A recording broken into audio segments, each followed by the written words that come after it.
from House District 47, which is in the Orlando area.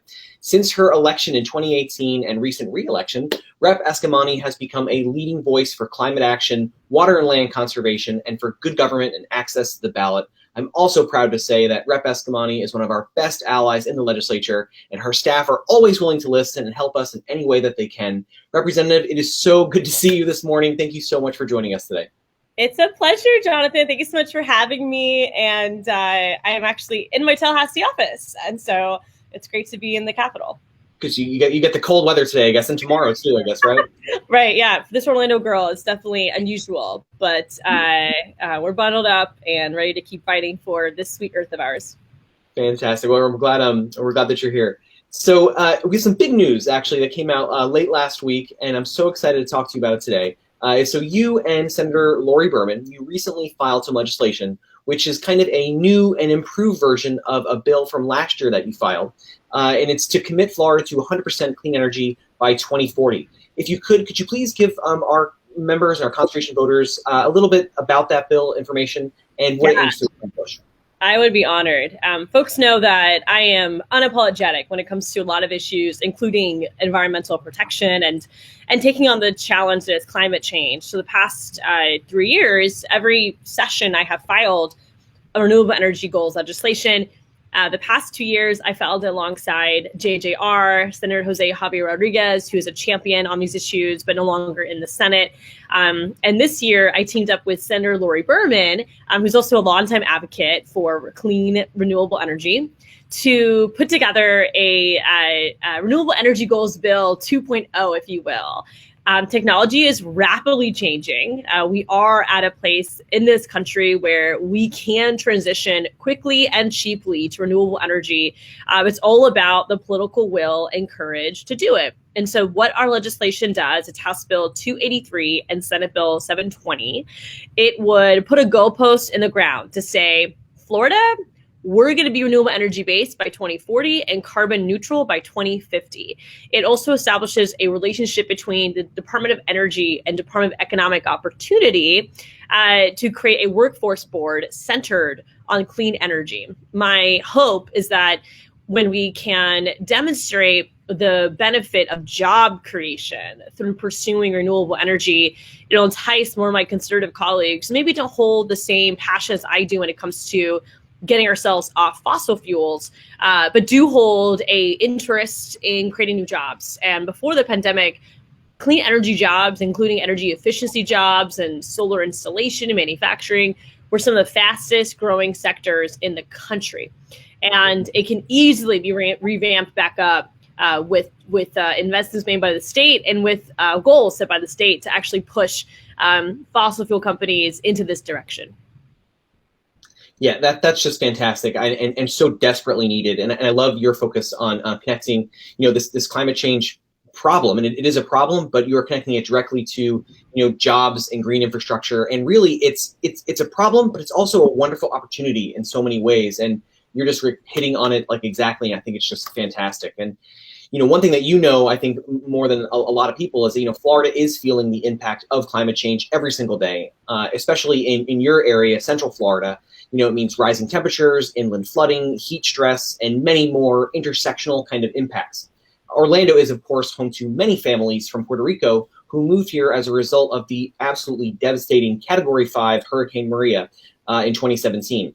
Many meteorologists and ecologists see Hurricane Maria as just an example of the types of intense storms that we will see more of in the future unchecked by climate change. So thank you so much for sponsoring this bill. What are some other ways that you've seen climate change impact your local community and the rest of Florida? Well, Jonathan, you hit the head when it comes to climate migration and the fact that the folks that are contributing the least to climate change end up being the ones that bear the brunt of its impact. And I'm thinking not only about our Puerto Ricans and Hurricane Maria, but the Bahamas and Hurricane Irma, Hurricane Michael in the Panhandle with our working class Floridians. And so it's really, really, it's devastating, but it also should be an awakening for us to say, we can't let this keep happening. We have the tools to do something about it. And the irony is that Governor Ron DeSantis, he listed during his budget rollout all the different effects of climate change, saying that he wants to allocate money towards addressing things like resiliency, coastal resiliency, and sea level rise, but he never said the word climate change. And it's like, we don't need to throw back to Rick Scott right now. Like, climate change is real, right? But what's funny is that to your question of like, what are other steps we can take, or what have we seen? I mean, the local governments have been very much leaders on this. So I represent District 47, which includes downtown Orlando, the city of Orlando. And Orlando has really been a trailblazer. We have our own municipal utility company. So the board is a little more localized and kind of held a little more accountable to the people of the community, their customers. And so there's been a huge push to go away from fossil fuels towards renewable. We've done pilot programs on floating solar. We've explored food waste being burned and versus letting it sit in a landfill.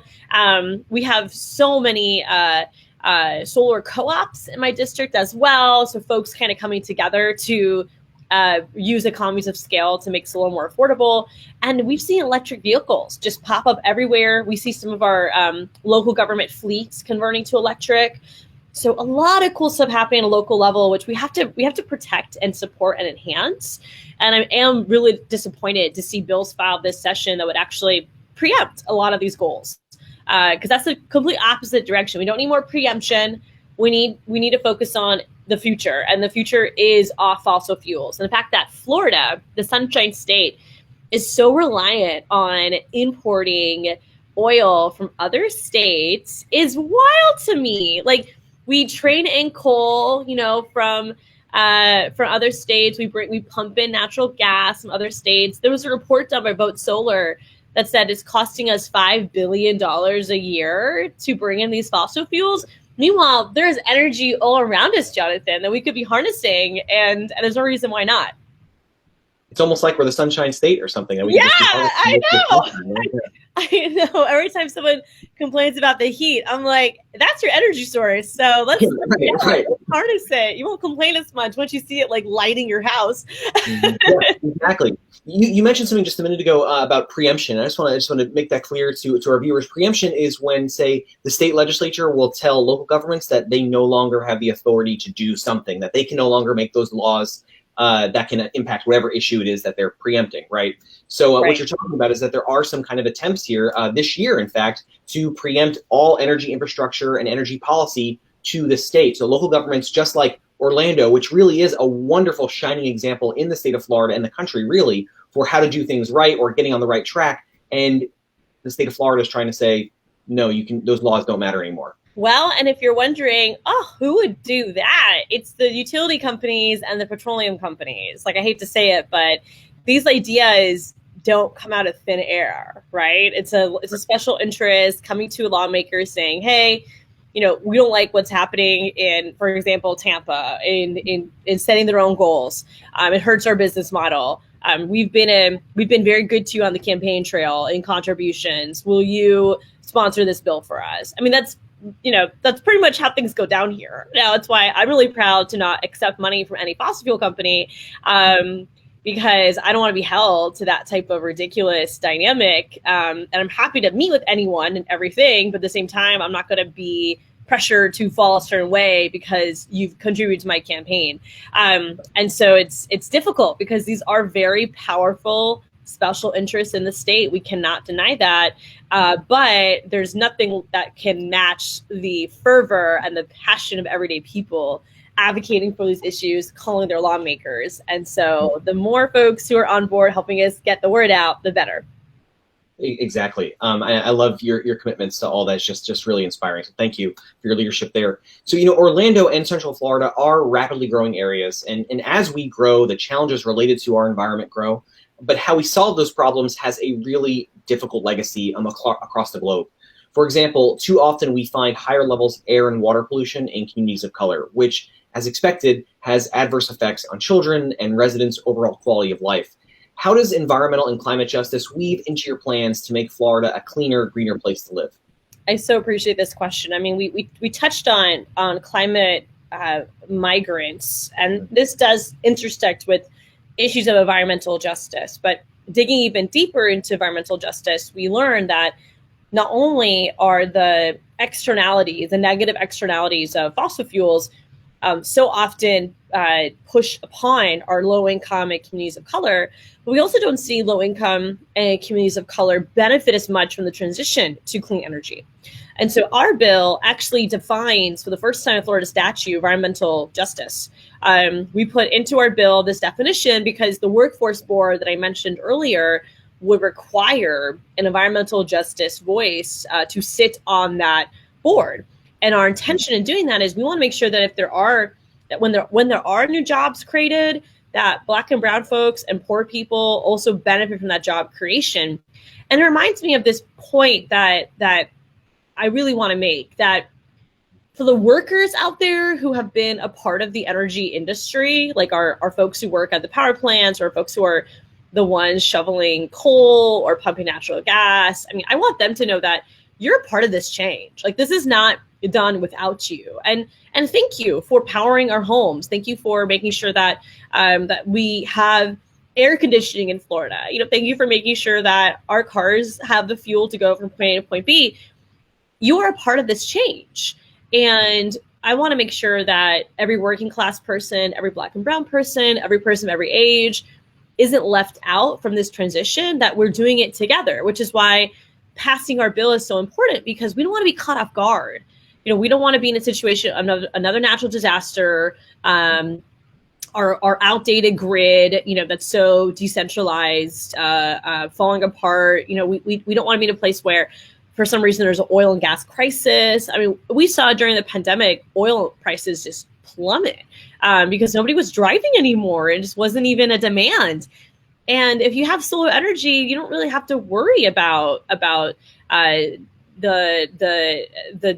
dynamic of less driving, impacting the economy, because without battery storage, it's always going to be there when you need it, and you're creating it yourself. And at the end of the day, for the energy executives out there, they're the ones that need to stop trying to monopolize this process and evolve and stop being an oil company, start being an energy company. And we are seeing some companies do that, not so much in Florida, but in the Midwest, for example. I mean, Colorado, so many of these traditional oil companies or gas companies have moved into renewable energy.